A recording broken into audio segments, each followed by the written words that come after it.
Estamos nuevamente en esas grabaciones. Dios los bendiga. Queremos agradecer a las personas que se han suscrito y a los que han compartido. El número ha crecido mucho de vistas. Les agradecemos mucho.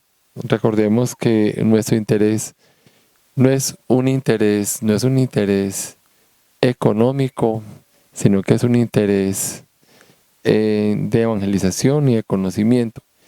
También recuerdo que no atacamos. Hay veces hay personas que nos hacen comentarios de que estamos atacando a la iglesia, dividiendo la iglesia o persiguiendo al Papa. No, cada uno tiene su propio punto de vista y queremos en eso ser muy claros. No, voy a repetir siempre, no atacamos, sino que decimos las cosas y formamos criterio. También un gran desafío de esos tiempos es que ¿quiénes somos la iglesia? Y es una pregunta. Somos bautizados como católicos, pero ¿quiénes somos la iglesia? ¿Quiénes pertenecemos a la iglesia? ¿Quiénes asistimos a la iglesia? ¿Quiénes defendemos la iglesia? ¿Quiénes luchamos por la iglesia? Entonces, tú eres bautizado, pero tú defiendes la iglesia. ¿Y en tu familia cuántos van a la iglesia? Ya ahorita la cantidad de católicos ya es muy poca que van a la iglesia. De los que vamos tenemos que defenderla, porque si no la defendemos nosotros, entonces ¿quién la va a defender? ¿Los que ya no están o los que simplemente no les importa lo que está pasando en la iglesia, ni les interesa? Entonces tenemos que buscar más personas que tomen conciencia. Quiero retomar el Evangelio del domingo de este año, 3 de diciembre de 2023. En esta preparación de Adviento, primera semana, Marcos 13:33. En aquel tiempo dijo Jesús a sus discípulos: miren, vigilen, pues no saben cuándo es el momento. Es igual que un hombre que se fue de viaje y dejó su casa, y dio a cada uno de sus criados su tarea, encargando al portero que velara.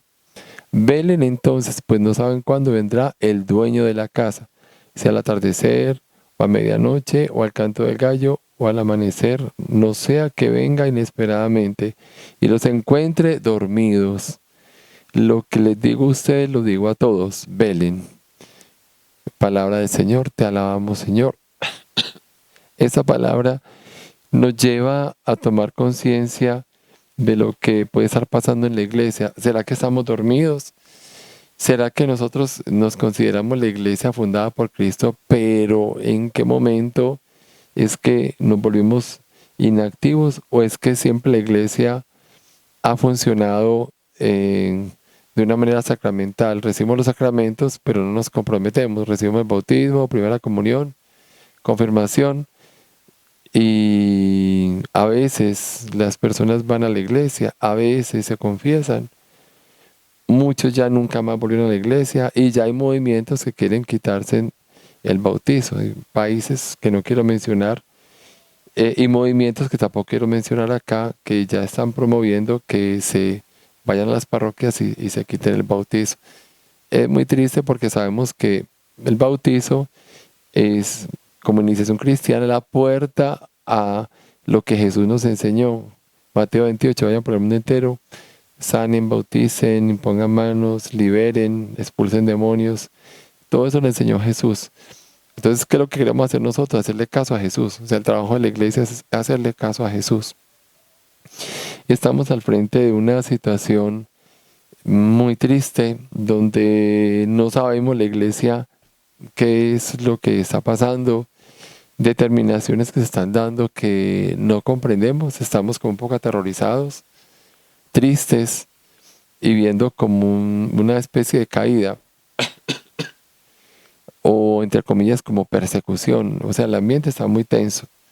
La grabación anterior con Monseñor Strickland y ahora con Monseñor Raymond Burke. Y eso también es un comentario para hacer, porque ¿qué está pasando en la iglesia? Estamos en una iglesia que decimos que es de la misericordia, o un año de la misericordia. Y todo lo que se habla todo el tiempo en este papado es la misericordia.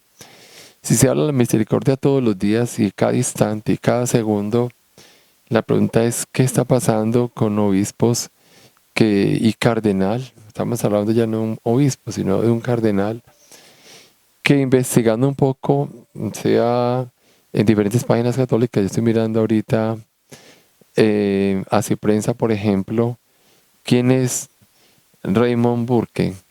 Dice, por ejemplo, su formación fue en el seminario de La Crosse, Wisconsin, Universidad Católica de América, Washington, D.C., y en la Pontificia Universidad Gregoriana de Roma. O sea, es una persona bien inteligente, bien capaz, ordenado sacerdote por el Papa San Juan Pablo VI, perdón, Pablo VI, me equivoqué, el 29 de junio de 1975, en una misa en la solemnidad de San Pedro y San Pablo. Es bueno aclarar eso, porque eso es fundamental, es sobre la roca que la iglesia está fundada, y es apostólica, y él, como cardenal, que podría ser papable, eventualmente papable. Entonces, él tenía 26 años.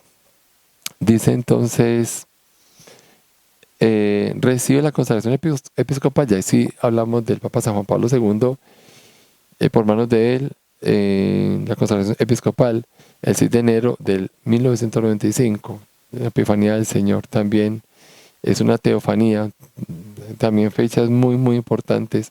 En diciembre de 2003 fue nombrado arzobispo de San Luis, en el estado de Missouri, donde sirvió hasta el 2008. Tal vez una de las medidas más importantes que debió realizar por su solemne deber, perdón, como él mismo indicó, de defender, que es lo que hacemos en este canal, defender la sana doctrina y por ahí la fe católica. Mientras servía allí, se dio la excomunión de 3 mujeres que participaron en una supuesta ordenación sacerdotal en noviembre de 2007. En mayo de 2008, la entonces Congregación, hoy Dicasterio para la Doctrina de la Fe, emitió un decreto en el que se explica que quienes cometen el delito de intentar la sacra ordenación de una mujer incurren en la excomunión late sentencia o automática, ya que el orden sacerdotal en la Iglesia Católica está reservada solo a los hombres. Entonces vemos que él tiene carácter. En junio de ese mismo año, el Papa Benedicto XVI lo nombró prefecto de la asignatura apostólica, el máximo tribunal del Vaticano. En agosto, el Purpurado concedió una entrevista en la que precisó en que los políticos que públicamente defienden el aborto no deben recibir la Eucaristía. Ya ustedes están viendo por las noticias que en este papado se le da la comunión a cualquier persona que vaya allá al Vaticano, con tal de que vaya, que coja avión y que llegue allá, se le da, sea presidente.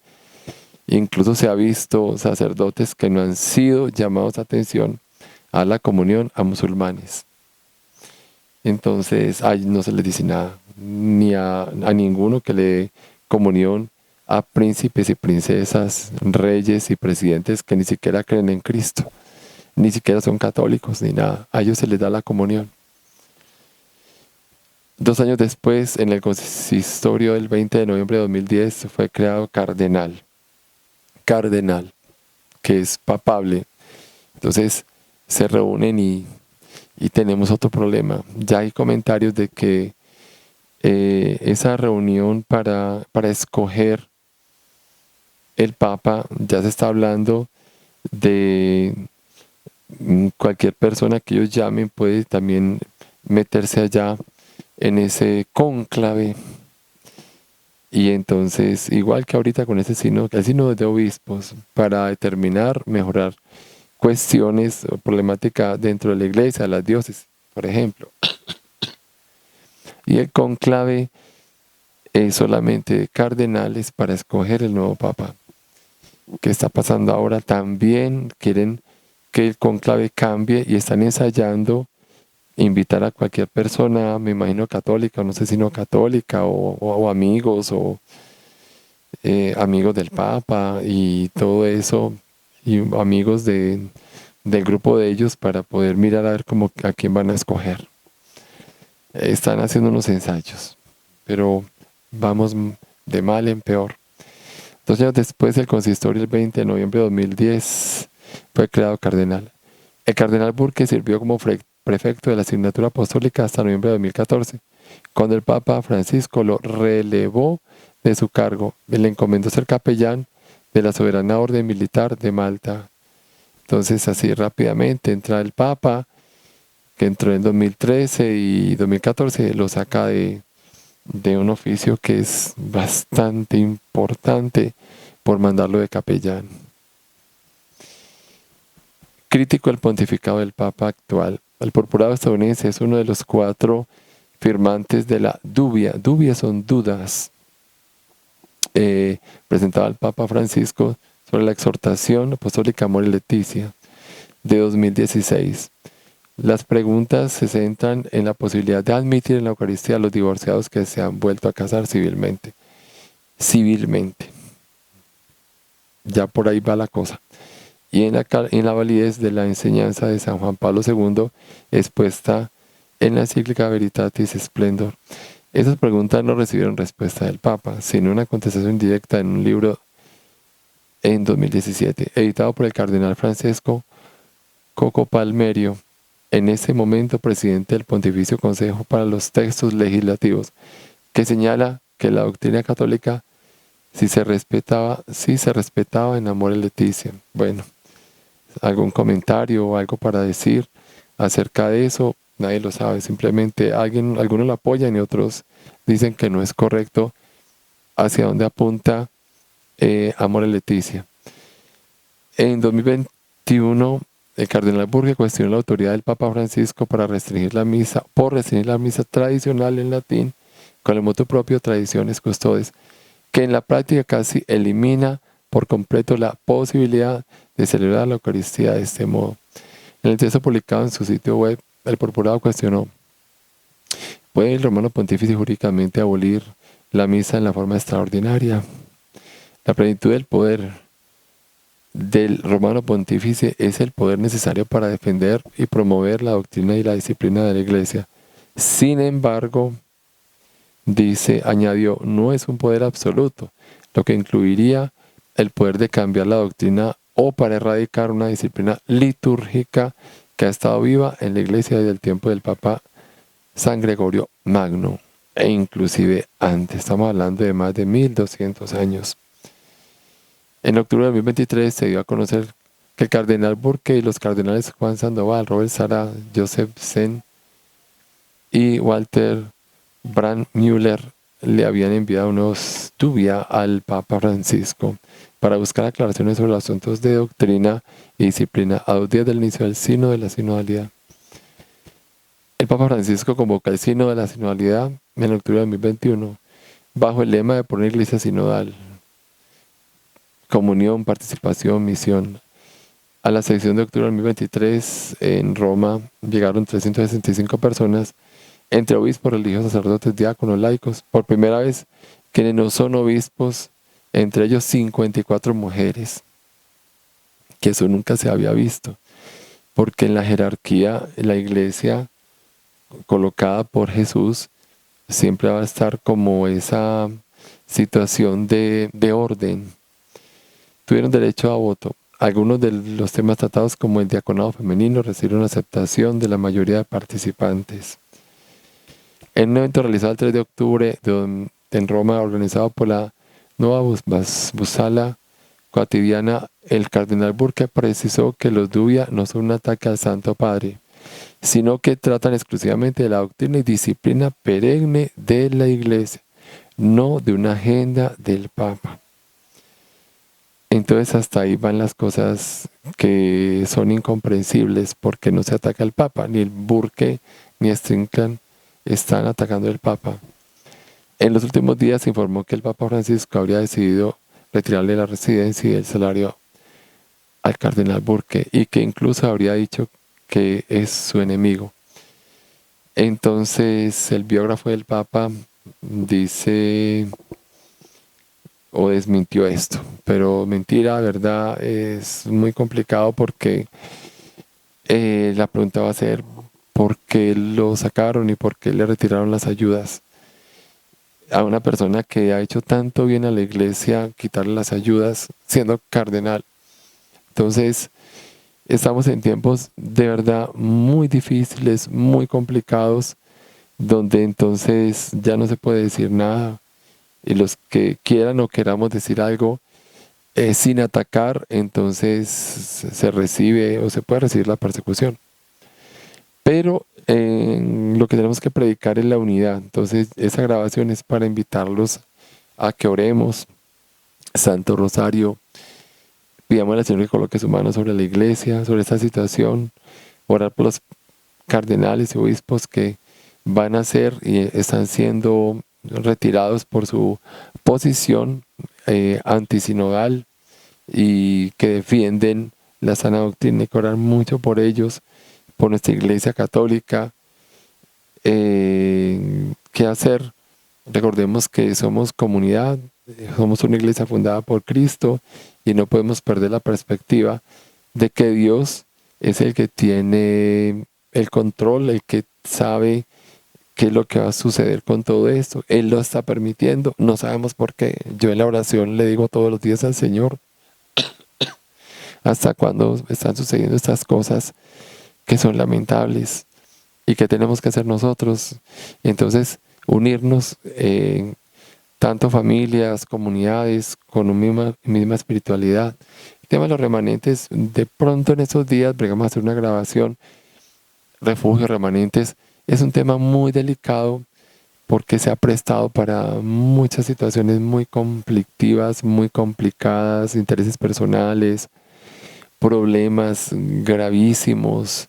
Entonces yo a alguien le decía, bueno, a ver, los refugios y los remanentes hay que saber con quién está, que sea familia conocida que quiera formar pequeñas comunidades, porque en este momento ya hablamos de pequeñas comunidades espirituales, de adoración del Santísimo Sacramento, del Rosario, grupos que continuamente hagan reparación por la iglesia, que se unan, que formen comunidad para hacer bloque a todo esto, que se consagren a la Santísima Virgen María, sea el método de Montfort, por ejemplo, que son 33 días, otros métodos, pero que sean válidos, que nos lleven a defender la iglesia contra todo esto que está pasando ahora y formar, dar una respuesta a todo esto y animar a las personas para que no se retiren de la iglesia, para que no se asusten. Eso tiene que pasar. Al final de los tiempos vendrá una gran persecución. Así comenzó la iglesia y así va a terminar y así como que está terminando. Entonces no tengamos miedo. Tenemos es que pegarnos del Señor y hacerle caso al Señor que acabamos de leer con la palabra de Dios. A todos se los digo, velad. Tenemos que orar y estar con Jesús y con la Santísima Virgen María. Dios los bendiga. Gracias por suscribirse y por compartir. Padre, Hijo, Espíritu Santo. Amén.